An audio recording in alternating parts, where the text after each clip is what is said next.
Join me in unprepared hiking newbie as I tackle 630 scorching miles of the southwest coastal path during one of the hottest summers in UK history. There was a heat wave, a drought, and no clue what I was doing. I did it all to raise money for cancer research and Macmillan Cancer Support. Expect pain, tears, joy, and highly questionable life choices. Let's get into it. So today I'm walking from Porthcurno to Marazion. And yeah, starting out in Porthcurno today. Down there's Porthcurno, and there's an underground cable there that goes straight into the sea and heads all the way to the United States. It was laid a number of years ago, but now it's the primary way that the internet comes into the country.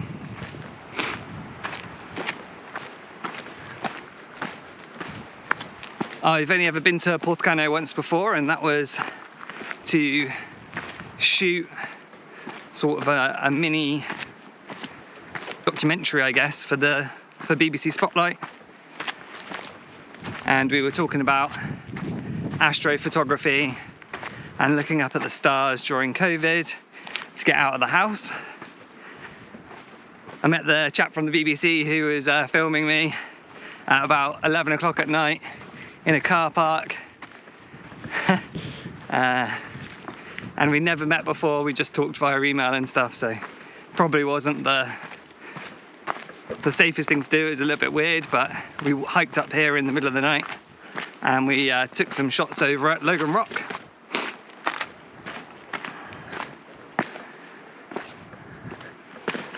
I just took a little bit of a wrong turn, but now we're back on track. The arrow seems to have changed colour on the signs. They've been yellow up until now, and now they're blue. It kind of looks like someone spray painted them blue for some reason, but anyway, we're back on track now. So coming up, we've got Logan Rock, and then there's a beach, tidal beach, that's very, very popular. I've probably seen photographs of it. And I'll do a little bit of filming of that today if the tide's out. It's a very popular little beach, but it does get cut off during the tides. I don't think there's ever any lifeguards on there as well, but it's a beautiful little spot. So if you're down in Porthcurno, you should go check out that beach. Very cloudy today. I don't think there's going to be any rain actually. There's no rain forecast, but there was no rain forecast the other day when I was walking. But it is very, very humid.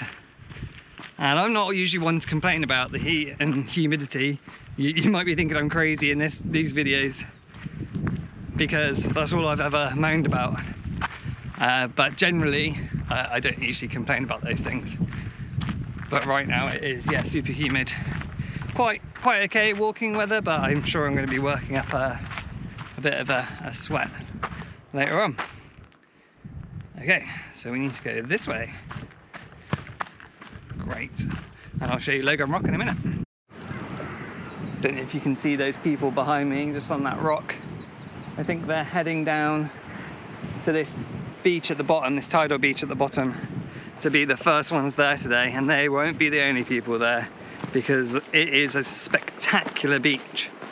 Unfortunately, I don't think I'm going to be able to show you it because it looks like the tide's in. And I imagine if they're going down, they've figured out that the tide needs to go out. I might be biased, but I have to say Cape Cornwall delivers, really delivers on amazing scenery.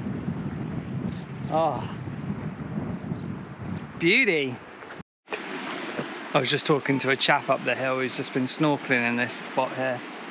He said it's a beautiful little place to come for a little snorkel, and there's tons and tons of fish.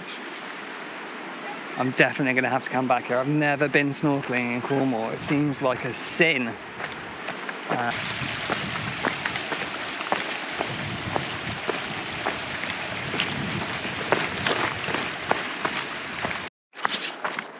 been walking like this now for the past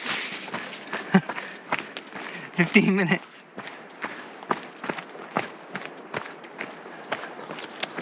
There was a sign back there that said alternative route, livestock feeding, and I thought it would be a lie, so I tried to call it out, and it was a lie. There's no livestock anywhere, but because probably nobody comes down here because they think they are, it's really overgrown. Definitely needs cutting back this section. I do love coming across these little streams. Beautiful. Oh, it's so tranquil.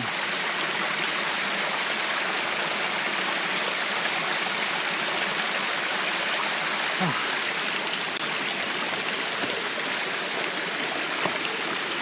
Much cooler down here as well. When I've been by lots of streams before though, it's been Fly City, but this place is beautiful. Imagine owning that house. Wow. That would be a lovely place to live. Although in the middle of nowhere, like literally, I don't even know where we are, but it's definitely in the middle of nowhere.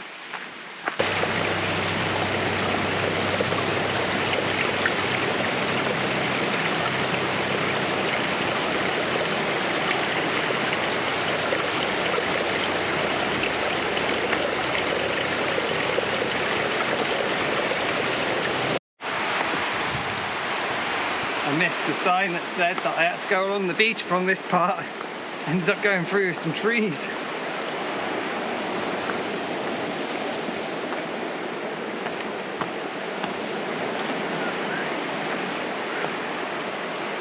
These massive granite boulders.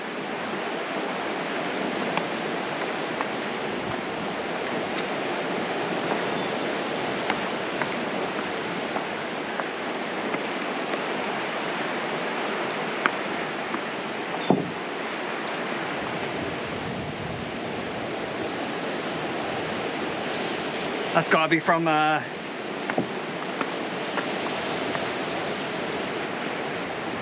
it's got to be from one of the walls, surely.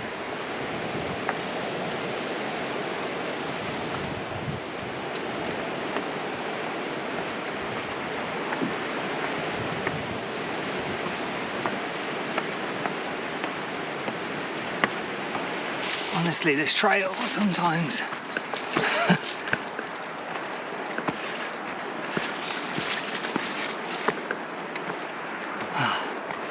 gets a bit narrow. Yeah, found a little bit of a swamp. Looks like we're gonna have to do some walking on some boards.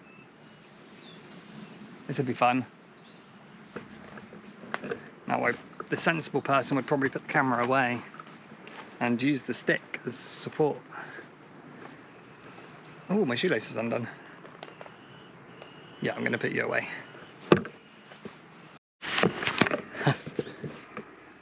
I just about made that.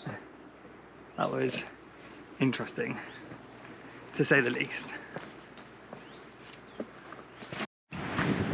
This last section's been so overgrown, it feels like I've been walking in the jungle. Honestly, it's really slowing me down.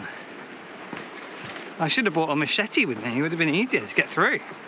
It's just crazy how overgrown it is. Whoa, it's definitely the most overgrown part of the path so far. And that's saying something. I think this land's owned by the National Trust, so I doubt very much maintenance ever happens to it, if any at all. And it doesn't look like the path's overly used with how overgrown it is. It's a shame, really. It's quite a nice little walk. But I can see why everybody does St Ives to Pendine. That's amazing. And then Pendine to Sennen as well is incredible, so I highly recommend those two walks. This one, it's been pretty good, but not incredible. Just exited Lamorna Cove, and in the distance right over there, I caught my first glimpse of St Michael's Mount.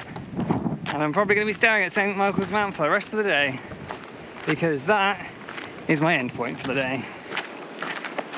Which always feels good when you can see where you're going to finish, but it's very far away. It's very much in the distance. And the path's opened up a little bit more now, so walking's much easier going than where we just were. Right, reached the harbour town of Mousehole. The locals hate calling it that. It's not actually Mousehole, it's actually pronounced Mousehole, apparently. I don't know. Lovely little village. Some steep hills in and out of it. Parking's a nightmare. There's a lot of arts and crafts shops full of artists, and I think there's like one pub, and I know there's a little cafe that does nice croissants at least, so I'm gonna hit that, grab some lunch, and then onwards to Marazion, which is gonna be a long, flat, boring walk.